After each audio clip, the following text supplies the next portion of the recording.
You've been lied to. The entire self-improvement industry. The gurus, the books, the 5 a.m. clubs. What if it's all built on a foundation of sand? What if the relentless chase for a better you is the very thing sabotaging your growth? It's designed to keep you running after a horizon you'll never actually reach. You're told to be more, do more, achieve more.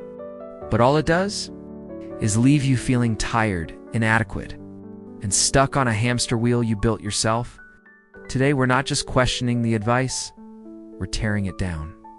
Let's be real, you've seen them. It's a perfectly shot Instagram reels of a 5 a.m. morning routine. Lemon water, journaling, meditation, and a 10-mile run before the sun has even hit snooze. You've heard the podcast clips, endless sound bites about hustle, grind, and outworking everyone. The message is loud and clear. If you aren't constantly optimizing, you're falling behind. This drums up a constant low-grade anxiety, a feeling that no matter how much you get done, it's never enough. Here's the big lie, that growth is some frantic, aggressive battle against your own limits. It's a story that built a multi-billion-dollar industry, but it leaves so many of us feeling more broken than built.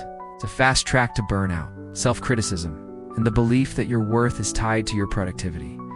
People get hooked on the promise of a quick fix. It's a high of a motivational speech, but they're rarely prepared for the long, messy journey of real change.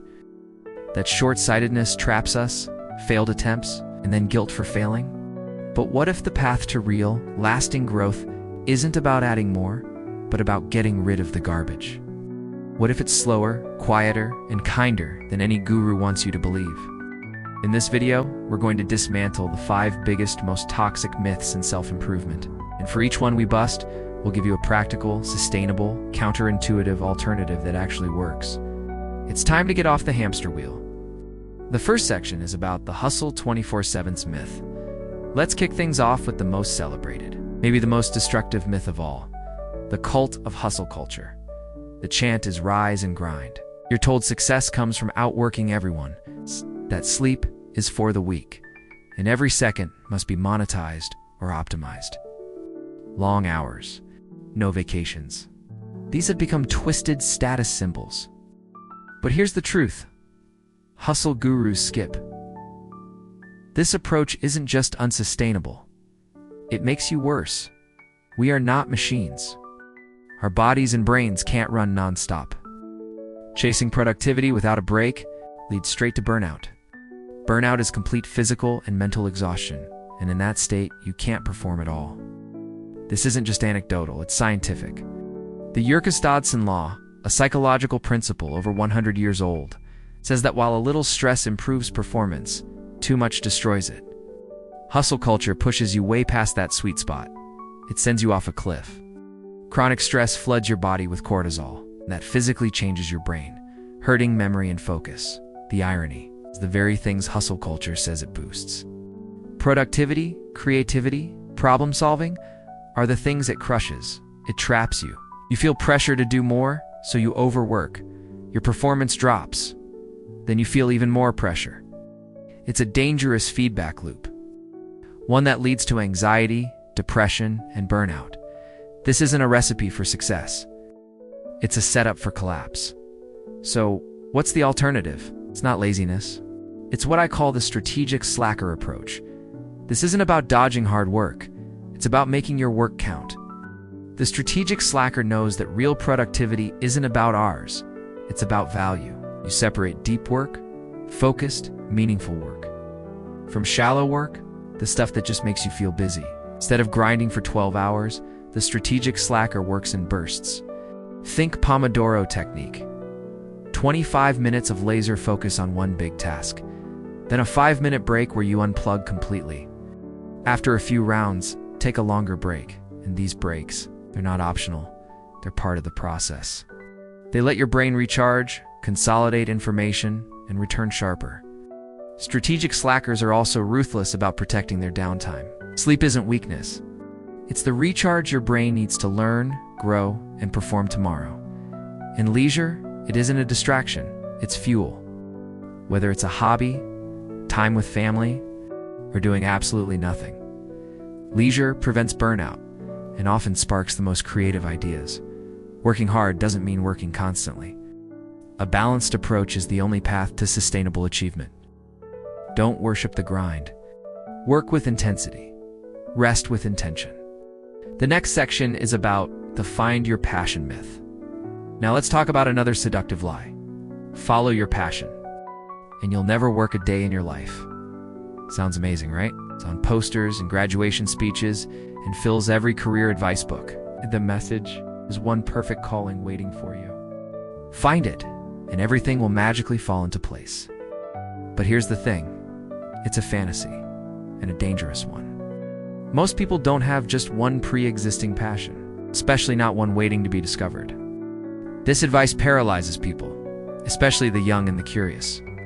If you have a lot of interests and no lightning bolt calling, you feel lost, like something's wrong with you. It also implies that once you find the one, everything will feel easy. But real work, even work you love, is hard. It has setbacks, boring stretches, and moments that just plain suck. When you hit those moments, you start to think, maybe this isn't my real passion. No, and then you quit. This mindset makes you give up too early. It makes you blind to other opportunities. Even worse, turning a hobby into a job can kill the joy you once had in it. Now it's about deadlines, clients, and money. The alternative to this is to become a passion cultivator. Flip the script. Stop trying to find your passion.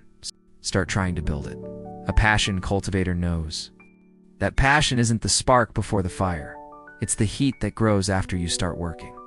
As Cal Newport says, fulfillment comes not from matching a job to your passion, but from gaining mastery. The most meaningful work gives you autonomy, competence, and purpose, not butterflies and goosebumps. A passion cultivator explores. They follow curiosity. They try new things. They get good at something. Then they let that skill turn into confidence, and confidence turn into passion. Instead of waiting for a dream job, they build a portfolio of skills and interests. Some might lead to careers. Others are just for fun. Either way, they're growing, not waiting. Passion isn't something you find. It's something you grow with intention. So let me ask you, how many times have you felt guilty for taking a break? How many hours have you wasted worrying that you haven't found your one true calling? If you're nodding along, you already know these myths are traps. But the next one is the emotional glue that holds all the toxic advice together. It's the myth about how you're supposed to feel on this impossible journey of becoming your best self. Section 3 discusses about the always be positive myth. Good vibes only. Just think positive. Banish negative thoughts. This is the myth of toxic positivity. The relentless demand to be upbeat and optimistic, no matter what you're actually going through. On the surface, it sounds okay. Who doesn't want to be more positive, but underneath, it's emotional denial, and it's dangerous. This mindset says, if things aren't going well, it's because your attitude isn't good enough. That's a massive burden of guilt on people who are already struggling. It invalidates the hard stuff, sadness, fear, anger. These aren't weaknesses, they're signals. They tell you something's wrong. A need isn't met. A boundary's been crossed. Pushing them down? It's like covering your car's check engine light with a smiley face sticker. Forcing fake positivity creates a war inside you, a gap between how you feel and how you pretend to feel. That gap grows into anxiety, shame, and the belief that there's something wrong with you. Affirmations you don't believe, they just remind you of the lie. This kind of positivity becomes a mask, and over time, the weight of the mask becomes unbearable. Now, we'll talk about the alternative, which is to become an emotional realist. An emotional realist doesn't aim to be positive all the time. They aim to be honest and kind. They accept all emotions, the good, the bad, the uncomfortable, without judgment.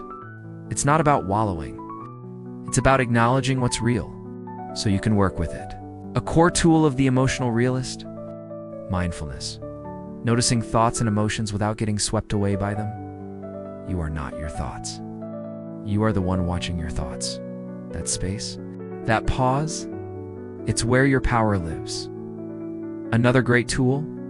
Journaling, but not the gratitude-only kind. This kind is for reflection.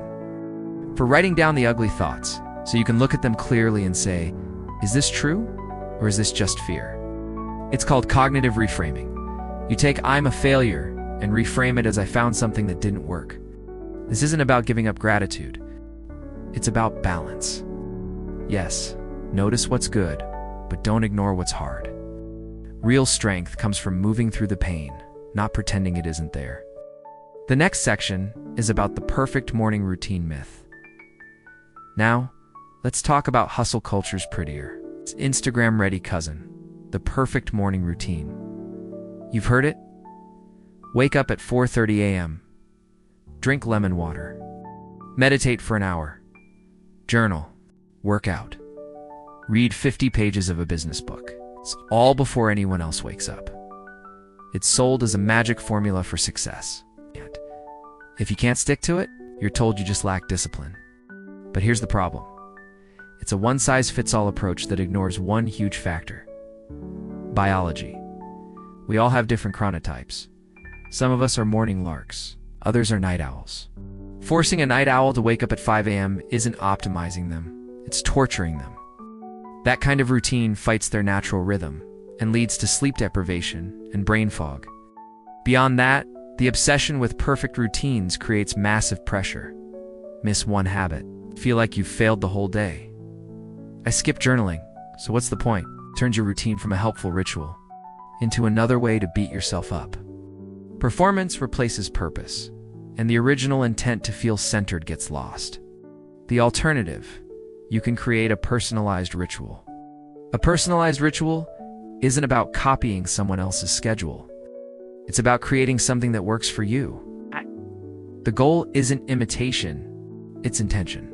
Instead of a checklist of habits, pick one or two anchor habits that you enjoy. Maybe it's sipping coffee in silence, or listening to a song that fires you up, or 5 minutes of stretching. The point is, start small, start consistent. Start with something you can do, even on your worst days. It builds self-efficacy. The belief that you can follow through, that belief fuels real change. This isn't about being perfect. It's about building something sustainable. Forget the 10-step billionaire morning. Ask yourself, what's one small thing I can do to make my morning just a little better? That's the beginning of a ritual that actually supports your growth, instead of shaming you into it. The last section is about the motivation is everything myth, finally.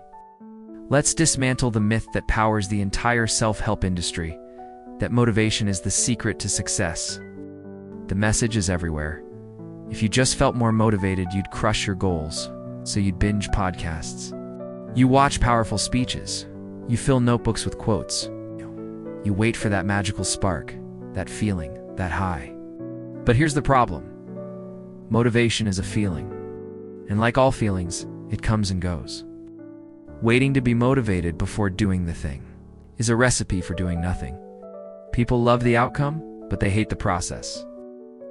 Motivational content sells extrinsic hype. It gives you a quick burst of inspiration, but it fades fast. And when it fades, you blame yourself. You think you're lazy, broken, unworthy. But the truth is, you were set up. Because lasting change doesn't come from fleeting emotion, it comes from structure. You don't need more motivation. You need a discipline and systems engine.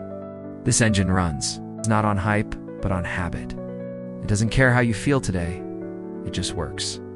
As the saying goes, you don't rise to the level of your goals. You fall to the level of your systems. Start by breaking your big goal into tiny steps. Don't say, get fit. Say, after I brush my teeth, I'll put on my workout clothes. That's it. Next step. Drive to the gym, then walk on the treadmill for 5 minutes. Each step so small. You don't need motivation, just movement. Consistency over intensity. That's the rule. Habits become automatic when they're easy and repeatable. And once they run on autopilot, they no longer drain your willpower. This is how real change happens. Not through huge heroic bursts, but through boring, repeatable wins. Set your environment up for success. Remove friction, track progress. Make the right action easier and the wrong action harder. Discipline isn't punishment, it's freedom. It's choosing what you want most over what you want now. For too long, self-improvement has been sold to us as a war against ourselves. More hustle, more positivity, more rigid rules, more shame. But that philosophy It's a lie, a house of cards. And the moment real life kicks in, it collapses, leaving us tired and never good enough. The real path forward isn't about adding more. It's about subtracting the garbage. It's saying no to burnout and yes to strategic rest. It's quitting the search for passion and instead building skills that matter. It's dropping the toxic positivity and becoming emotionally honest. It's ditching the perfect morning routine and creating rituals that actually help. And it's giving up the chase for motivation in favor of systems that carry you. Even on your worst days, real growth isn't loud, it's not shiny, and it doesn't always trend. It's slow, it's mindful, it's yours. You're not here to perfect yourself into a machine. You're here to become a more aware, more resilient, more human. You let go of the hype and give your real self the space to grow. If this hit home, if you're tired of hype and ready for something real, then do two things. First, hit that subscribe button. We're going to keep dismantling myths that hold you back.